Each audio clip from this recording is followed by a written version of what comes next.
வணக்கம். பிலிப்பைன்ஸுக்கு இந்தியா பிரம்மோஸ் ஏவுகணைகளை வழங்கியது அனைவருக்கும் தெரியும். அதிலிருந்து சில நாட்களுக்கு பிறகு இப்போது இந்தியா வியட்நாமுடன் ஒரு பாதுகாப்பு ஒப்பந்தத்தை இறுதி நிலைக்கு கொண்டு வந்துள்ளது. வியட்நாமுக்கு பிரம்மோஸ் ஏவுகணைகளை வழங்குவது தொடர்பான ஒப்பந்தம் இப்போது இறுதி நிலையில் உள்ளது. 700 மில்லியன் அமெரிக்க டாலர் மதிப்பிலான ஒரு பெரிய ஒப்பந்தம் நடக்க வாய்ப்புள்ளது. ஒருவேளை இந்தியா செய்யப்போகும் மிகப்பெரிய பாதுகாப்பு ஒப்பந்தங்களில் இதுவும் ஒன்றாக இருக்கும். சுமார் 700 மில்லியன், அதாவது 1 பில்லியன் அமெரிக்க டாலருக்கு அருகிலுள்ள ஒற்றை ஒப்பந்தத்தை செய்யப்போகிறது இந்தியா. இங்கு சுவாரஸ்யமான விஷயம் என்னவென்றால், வியட்நாம் மற்றும் பிலிப்பைன்ஸ் போன்ற நாடுகள் சீனாவின் எதிரி பட்டியலில் உள்ள நாடுகளாகும். வியட்நாமுடன் சீனா இப்போது ஒரு சுமாரான உறவை தொடர்கிறது என்றாலும் எல்லை பிரச்சனைகள் முடிவடையவில்லை என்பது நமக்கு தெரியும். பிலிப்பைன்ஸ் தங்கள் நாட்டின் பாதுகாப்பிற்காக பிரம்மோஸ் ஏவுகணைகளை வாங்கியதைப் போலவே வியட்நாமும் இந்தியாவிடமிருந்து பிரம்மோஸ் ஏவுகணைகளை வாங்குகிறது. முதலாவது பிரம்மோஸ் ஏவுகணைகள் உலகிலேயே மிகச்சிறந்த சூப்பர்சோனிக் குரூஸ் ஏவுகணைகள் ஆகும். இரண்டாவது, இந்தியா ஒரு கேம் சேஞ்சராகும் இங்கு. ஏனெனில் சீனாவின் மிகப்பெரிய எதிரி இந்தியாதான். சீனாவுக்கு நிறைய எதிரிகள் உள்ளனர், உண்மைதான். இங்கு பலர் அமெரிக்கா தான் சீனாவின் மிகப்பெரிய எதிரி என்று சொல்வார்கள். அமெரிக்கா சீனாவை விட எவ்வளவோ முன்னிலையில் உள்ள ஒரு நாடு என்பதை மறந்துவிடக்கூடாது. நிச்சயம் அமெரிக்காவும் ரஷ்யாவும் சீனாவை விட மிகவும் முன்னிலையில் உள்ள நாடுகளாகும், தொழில்நுட்பத்திலும் ஆயுத பலத்திலும். ஆனால் சீனாவின் எதிரி நாடுகளின் பட்டியலில் சம பலத்தை வைத்து பார்க்கும்போது மிக முக்கியமான எதிரி இந்தியாதான். இந்தியாவிற்கும் சீனாவிற்கும் இடையே எல்லை பிரச்சனைகள் உள்ளன. அமெரிக்காவிற்கும் சீனாவிற்கும் இடையே போட்டிகள் மற்றும் பிரச்சனைகள் வேறு விஷயங்களாகும்.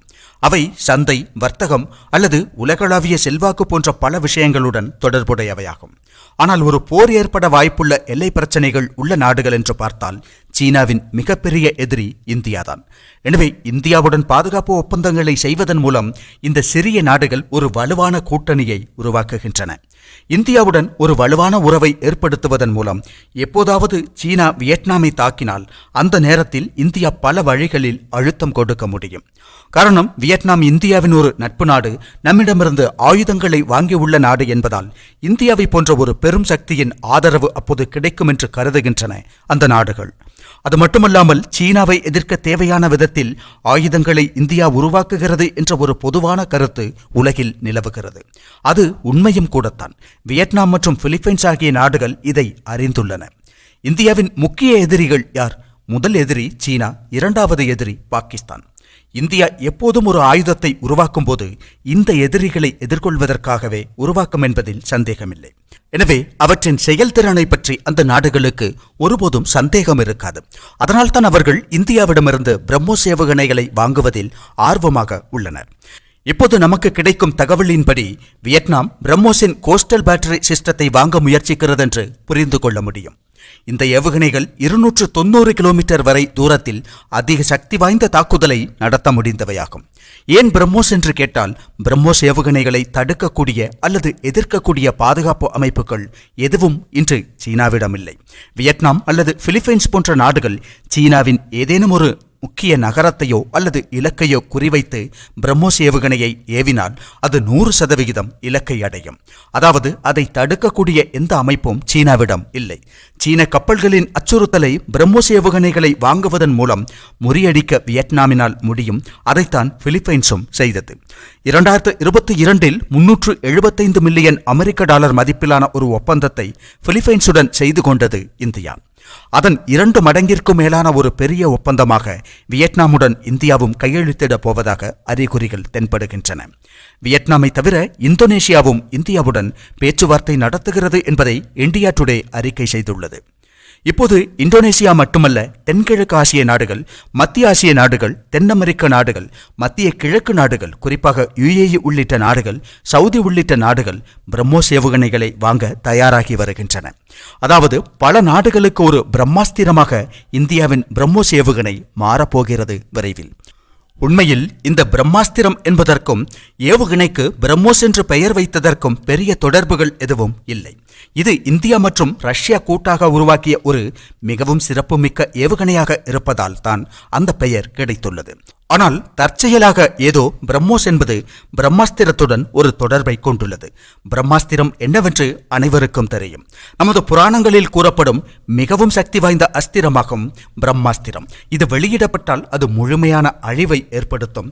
பிரம்மாஸ்திரம் கையில் உள்ள ஒரு வீரனை எதிர்கொள்ள எதிரி பயப்படுவான். பிரம்மாஸ்திரம் கையில் உள்ள வீரனை எதிர்கொள்வதை தவிர்த்து விடுவார்கள், அல்லது அவர்களிடமும் அதை போன்ற ஒன்று இருக்க வேண்டும். இல்லையெனில் அந்த வீரனுடனான போரை தவிர்த்தே விடுவார்கள். ஏனெனில் அந்த வீரனை ஒருபோதும் வெல்ல முடியாது. பிரம்மாஸ்திரம் அவ்வளவு சக்தி வாய்ந்ததாகும். அதை போலவே இந்தியாவின் பிரம்மோஸ் ஏவுகணை இப்போது உலகம் முழுவதும் மாறப்போகிறது. இது அவ்வளவு சாதாரணமாக பார்க்கும் ஒரு விஷயம் அல்ல. காரணம், பிலிப்பைன்ஸ் இந்தியாவிடமிருந்து எந்த சூழலில் அந்த ஏவுகணையை வாங்கியதென்பதை நாம் நினைவில் கொள்ள வேண்டும். பிலிப்பைன்ஸ் மற்றும் சீன போர்க்கப்பல்கள் அல்லது கடற்படை மற்றும் கடலோர பாதுகாப்பு படைகள் தென்சீன கடலில் தொடர்ந்து மோதிக்கொண்டிருந்தன. ஒரு சில தீவுகள் தொடர்பான பிரச்சனை தான் அது. அங்கு சீனர்கள் தங்கள் கப்பல்களை கொண்டு பிலிப்பைன்ஸின் கடலோர பாதுகாப்பு மற்றும் கடற்படையின் கப்பல்களில் மோதவிட்டு வம்பிழுத்துக் கொண்டிருந்தார்கள். கல்லூரிகளில் படிக்கும்போது 3ஆம் ஆண்டு மாணவர்கள் 1ஆம் ஆண்டு மாணவர்களை கேலி செய்வது போன்ற முறையில், மிகவும் மதிப்பற்ற முறையில் சீன ராணுவம், பிலிப்பைன்ஸ் ராணுவம் மற்றும் அவர்களின் கடற்படை கடலோர பாதுகாப்பு படைகளை பார்க்கிறது. நாம் அந்த வீடியோக்களை இப்போதும் பார்க்கலாம். நிறைய வீடியோக்கள் யூடியூபில் கிடைக்கின்றன. மிகவும் இழிவான முறையில் சீனா நடந்து கொள்கிறது அங்கெல்லாம்.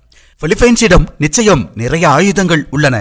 அமெரிக்காவின் ஆதரவும் அவர்களுக்குண்டு. ஆனால் சீனாவின் இந்த தரம் தாழ்ந்த செயல்களை எதிர்கொள்ள அவர்களால் முடியவில்லை. அவ்வாறு வழியில்லாமல் இருப்பதால் பிரம்மோஸ் ஏவுகணைகளை வாங்க முடிவு செய்தது பிலிப்பைன்ஸ். பிரம்மோஸ் ஏவுகணைகள் கிடைத்தவுடன் சீனாவுக்கு பயம் ஏற்படும். சீனா முன்பு போல் வந்து நம்மை தொந்தரவு செய்யாது. அது ஒரு பாதுகாப்பு கவச்சமாக அவர்களின் நாட்டை பாதுகாக்கும் என்று நம்பியது பிலிப்பைன்ஸ். அவர்களின் இராணுவத்தை, கப்பல்களை பாதுகாக்கும் என்று அவர்கள் கணக்கிட்டு இந்தியாவிடம் ஒப்பந்தம் செய்து அதை வாங்கினார்கள். பிரம்மோஸ் ஏவுகணையின் முதல் தொகுதி பிலிப்பைன்ஸுக்கு வந்த பிறகு சீனா பழைய சீனாவாக இல்லை.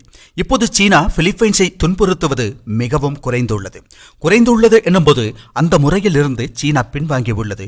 புத்தன் அமர்ந்திருப்பதைப் போல் அங்கு சாந்தமாக அமர்ந்துள்ளது சீனா. ஒருவேளை பிலிப்பைன்ஸ் பிரம்மோஸ் ஏவுகணையை பயன்படுத்தினால் சீனாவிற்கு பெரும் சேதத்தை அது ஏற்படுத்தும். சீனா இப்போது அடிக்கும், இப்போது போர் செய்யும் என்றெல்லாம் தோன்றும். ஆனால் தமது கையில் உள்ள கம்பு சேதமடையும் விதத்தில் எந்த செயலையும் சீனா செய்யாது. இப்போது ஒரு ஏவுகணை சீனாவின் ஏதேனும் ஒரு முக்கிய நகரத்தையோ அல்லது இலக்கையோ குறிவைத்து பிலிப்பைன்ஸ் எடுத்து ஏவினால் என்ன செய்வது? அங்கு ஏற்படும் சேதம் எவ்வளவு பெரியதாக இருக்கும்? ஒருவேளை ஒரு போர் ஏற்பட்டாலும் அங்கு நம்பிக்கை வருகிறதல்லவா? பிரம்மோஸ் ஏவுகணை கிடைக்கும் போது பிலிப்பைன்ஸிற்கு ஒரு நம்பிக்கை ஏற்பட்டுள்ளது. எனவே அவர்கள் ஒருவேளை எப்படியோ அந்த ஆயுதத்தை எடுத்து பயன்படுத்துவார்கள் என்று வைத்துக் கொள்வோம். அவ்வாறு அவர்கள் பயன்படுத்தினால் ஒரு போர் நிச்சயம் உருவாகும். சீனா பிலிப்பைன்ஸுடன் போர் செய்தால் பிலிப்பைன்ஸிற்கு இந்தியா ஆதரவளிப்பது மட்டுமல்லாமல் ஐரோப்பா ஆதரவளிக்கும், அமெரிக்கா ஆதரவளிக்கும், முழு ஆதரவும் பிலிப்பைன்ஸுக்கு செல்லும். அப்போது அந்த போர் இப்போது நடக்கும் ரஷ்யா உக்ரைன் போரை போல் நீடிக்கும். அப்படி வரும்போது சீனாவின் வணிகம் சிதைந்து சின்ன பின்னமாகி போகும். சீனாவிலிருந்து சரக்கு போக்குவரத்து முடங்கி போகும். பிலிப்பைன்ஸின் மூக்கின் நுனி வழியாகத்தான் சீனாவின் சரக்கு கப்பல்கள் செல்கின்றன என்பதையும் நாம் இங்கே பார்க்க வேண்டும். எனவே தென்சீன கடலில் ஒரு போர் ஏற்பட்டால் எந்த காரணம் கொண்டும் சீனாவால் தப்பிக்க முடியாது. காமெடி படங்களில் காணப்படும் சில குண்டர்களைப் போலவே சீனா தென்சீன கடலில் நடந்து கொள்கிறது. நீ வேணா சண்டைக்கு வாடா என்று வடிவேலு வம்பிழுத்துவிட்டு எதிராளி கோபமாக கிளம்பினால் நாம யார் வம்புதும்புக்கும் போறதில்லை என்று வசனம் சொல்வது போலத்தான் சீனாவின் செயல்பாடுகளும். தென்சீன கடலில் யாருடனும் போர் செய்ய வேண்டும் என்று எண்ணமில்லை சீனாவிற்கு. ஆனால் எல்லோரையும் மிரட்டி விஷயங்களை பெறுவதற்காகத்தான் அவர்கள் முயற்சி செய்கிறார்கள். அதனால் பிலிப்பைன்ஸ் இந்தியாவிடமிருந்து பிரம்மோஸ் ஏவுகணைகளை வாங்கி அந்த பிரம்மாஸ்திரத்தை அங்கு ஒரு கவச்சமாக வைத்துள்ளது. அதை வியட்நாம் பார்த்தபோது விஷயம் வேலை செய்கிறது என்று புரிந்தது. சீனாவை எதிர்கொள்ள பிரம்மோஸ் கிடைத்தால் போதும் என்று அவர்களுக்கு புரிந்துவிட்டது. அதனால் அவர்கள் இப்போது இந்தியாவுடன் ஒப்பந்தம் பேசுகிறார்கள்.